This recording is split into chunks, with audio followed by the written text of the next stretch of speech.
Hey, everybody, welcome back to Lettermen Row. I am Austin Ward. You know him. That's Zach Boren. You know we're talking about Ohio State defense. And, yeah, there were 28 points on the board for Clemson, but it turns out that was actually a pretty damn good effort from the Silver Bullets. An easy win for the Buckeyes, it turned out, in the Sugar Bowl. They are headed to the national title game. Zach, it's just like you drew it up. It was, man. That defense played lights out. And honestly, besides that very first drive of the game, they shut that team down. And really on the first drive of the game, they completed that 3rd and 16, kind of throw the ball up, make the play, which I still think is probably offensive PI. But, man, those Silver Bullets, they knew after last year what Trevor Lawrence did to them with his feet, the hype behind Travis Etienne being the best running back in college football. They took those things to heart, and they shut down that Clemson offense. You look at the way that Ohio State gave up some passing yards. That's probably unavoidable when you're playing Trevor Lawrence. That might be the same case next Monday night in South Florida when you're playing a team with as much firepower as Alabama. But that was another reminder on Friday night that if you stop the run, you can maybe give up some other things. And 44 yards rushing for Clemson and the amount of tackles for loss that the Buckeyes had, those changed the game. I think that's the deciding factor. The tackles for loss, the owning the line of scrimmage, the making Clemson one-dimensional, making Trevor Lawrence move around in the pocket. That's what they're going to have to do against Mac Jones in this Alabama offense. And yes, you give up 400 yards passing. But then again, late in the game when you're up that much and you're wanting to control the clock and control the game, you're going to give up a little bit more cushion. You're just not going to say, hey, we're not going to give up the big play. We're not going to be as aggressive. So we will give up, the 10-yard curl route. We will give up the 12-yard in route. As long as they're not hitting any bombs, getting any big plays, make them methodically go down the field, make the tackle, get up, play another down. And I think that's what you saw. And like you said, it's Trevor Lawrence. That is the number one overall draft pick that's going to be played. In my mind, Justin Fields probably should be that guy because I think Justin Fields more dimension, athleticism to his game than Trevor Lawrence does.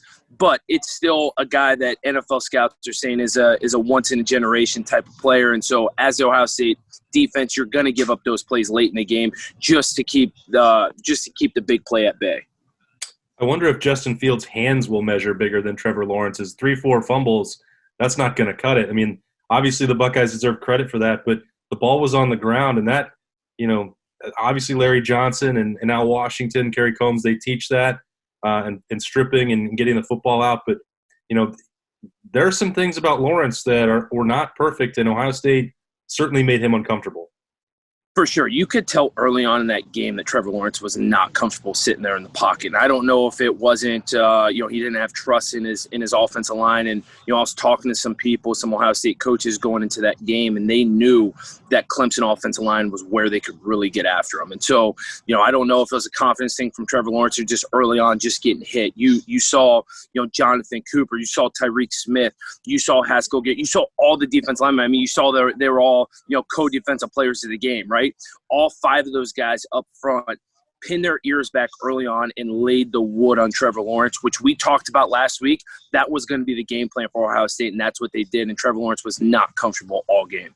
All right, Trevor Lawrence and Travis Etienne, they had a number of times that they couldn't even get back to the line of scrimmage. Those tackles for loss for the Buckeyes were huge against Clemson, and they will be again next week against Alabama. Zach's going to break down how the Buckeyes got it done right now. Let's roll the tape. All right, Zach, let's look at this theme that emerged with Ohio State, not just getting pressure, but being able to sniff out against the run, get the football out, and they started it, pretty early and often. And Justin Hilliard, what a remarkable 6th-year story he's crafting here. My gosh, man, Justin Hilliard might go down in Ohio State history as everyone's favorite player. I swear, man, this guy, what he's been able to do in his 6th year, and especially the spark he's given this defense is unbelievable. But the common theme we're seeing here is Clemson is not effective when they get behind the sticks. They need the dual threat of either Trevor Lawrence and Travis Etienne run the ball or Trevor Lawrence being able to throw the football. That is when they are best. When they get behind the sticks, their offensive line is not good enough to run the football. So then they become very one-dimensional, and this defense line is able to pin their ears back and go. So these tackle for losses were huge. You see Justin Hilliard reading and reacting right here. Ohio State last year got beat so bad on these plays with Travis Etienne going one way, wide receiver screen coming back the other. You can see they learned from this year. You can see that their scouting report was, we need to see this, not get outflanked, be able to beat one-on-one blocks on the outside and make some plays. And you saw that right here. Justin Hilliard reading and reacting right here, seeing the wide receiver come out and block him, defeat the block, make a tackle for a loss on a kid who is very dynamic with the ball in his hands. Yeah, those are tough tackles, and any time you can have those TFLs. Zach, they're momentum swingers because you put somebody behind the chains. The defense feels better about itself. Then you can just start bringing more pressure when you get in second and long, third and long situations. Yep, I 100% agree. It's all about momentum. Here's a play that they ran probably 4 or 5 times Friday night, and this was the play that Trevor Lawrence took to the house last year for like 70-something yards. And every single time it was ran this year, Ohio State sniffed it out. Trevor Lawrence couldn't do anything. This was a huge momentum play right here. Tommy, my man, getting in there, getting his big bear claw on this. Trevor Lawrence literally has nowhere to go. This offensive line could not contain this defensive line. And you see how much pressure these guys are getting. They're behind the line of scrimmage. They're driving these guys back into the backfield. And then these defensive linemen are just getting after the football, man. Trevor Lawrence didn't know what to do. He's trying to make a play. These guys are getting, Tyreek Smith is on him. Tommy, gets his hand on the ball. Haskell Garrett comes in here, gets the football. I mean, this was perfect. Ohio State knew the entire game plan was they need to get after Trevor Lawrence, make their presence known, and that is what they did. As you can tell, he fumbled the ball 4 times Friday night. I know you like this. You got 4 silver bullets right here, all before an orange jersey can get in the pile. I mean, that's reading, reacting, nose for the football. This is what I love, man. Smelling the football, having heart, running to the football, pouncing on the football. Like, this is what the silver bullet defense is. Guys, if you don't make the play, if you're not there, guess what? You're right there in case a fumble comes out. And you see guys getting after it, getting dirty, flying around to the football, getting on it. I mean, this is a time where, guess what? Dogs are dogs. I mean, this is the deciding factor, right? That the silver bullets coming out, flying to the football here, everyone jumping on it. Dog pile happens. 4 Buckeyes are here before. Look at Travis Etienne jogging back there. You see Tough Borland, Pete Warner, Justin Hilliard, all these guys flying to the football. Clemson didn't want anything to do with it. Nope, that was the way it went all night, and we've talked about this, before, Zach. Larry Johnson and a different mindset, I guess, of attacking quarterbacks. Not always just going solely for the sack, but strip it out when you get there. Yep, and everyone wants to talk about the sexiness of a sack, right? Well, guess what? Here you go. And they got after Trevor Lawrence and had a couple sacks on him and, man, put that pressure on him. You see right here. Jonathan Cooper beating 71, their offensive lineman. He's flat on the ground. And Jonathan Cooper isn't just coming there to get Trevor Lawrence on the ground. He's coming there with a purpose, like you said, using his hands, stripping the football. They work on this in practice all the time. Certain ways to go after the quarterback, especially if you're on the front side. If you're coming in, I'm on the back side. You can tell right here on the back side, you're going to swipe with that right hand that you see Jonathan Cooper does while taking him down. I mean, this is perfect. Haskell Garrett's getting – look at all these guys, man. They're right in Trevor Lawrence's face.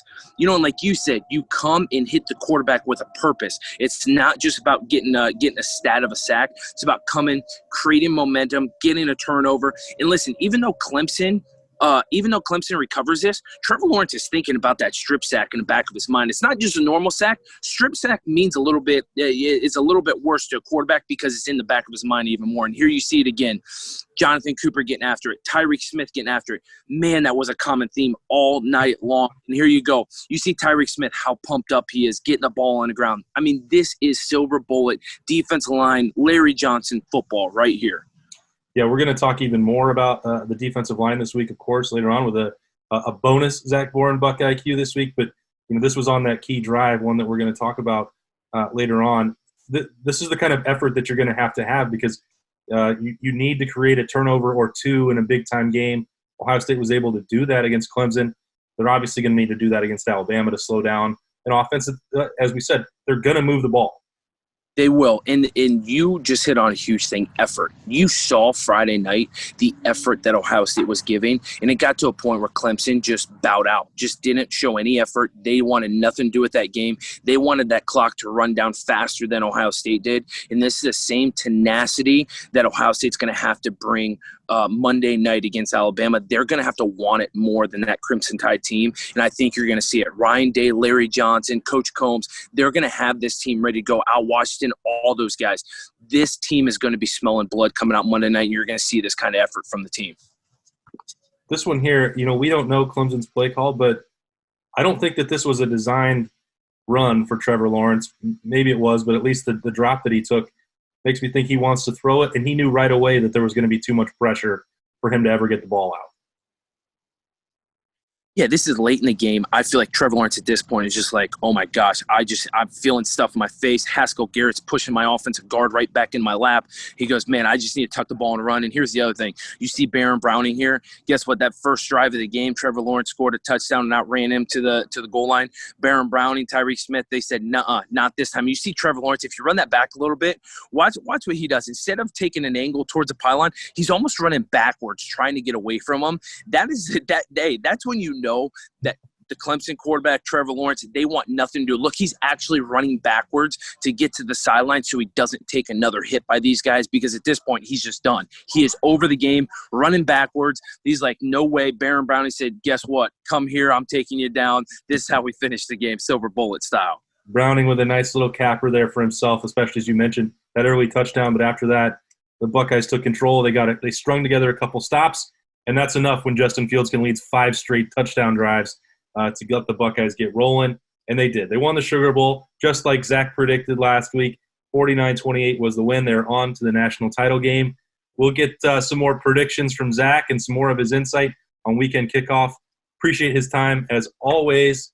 He's Zach Boren. I'm Austin Ward. This has been Lettermen Row, BuckIQ.